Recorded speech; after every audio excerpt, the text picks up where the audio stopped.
2 వద్దుల కాడ్నుంచెల్లి తెలుగు రాష్ట్రాలలో వానలు బగ్గనే పడుతున్నాయి గదా!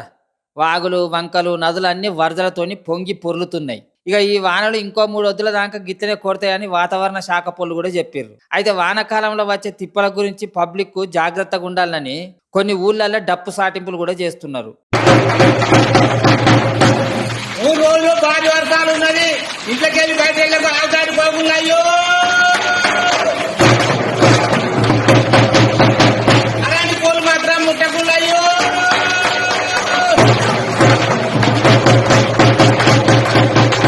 వీళ్ళంతానే ఇంటికి నిన్నట్టుంది. ఆవుతాడు పోతు మాత్రం మంచిగా ఉండదు అయ్యో. ఇన్నారు గదా పబ్లిక్ జర వానకాలంలో కరెంటు పోల్లకు దూరంగా మెదులుర్రి. గట్లనే వాగులు, వంకలు జూసేటందుకు పోయి లేని తిప్పల పడకుర్రి. ఏమంటున్నావు? ఇగ అట్లనే గీ ముచ్చట గురించి ఈలైతే మీ ఊళ్ళల్లో గూడా గిట్లనే సాటింపేయించిర్రి. జనాలను పైలంగుండమని చెప్పుర్రి.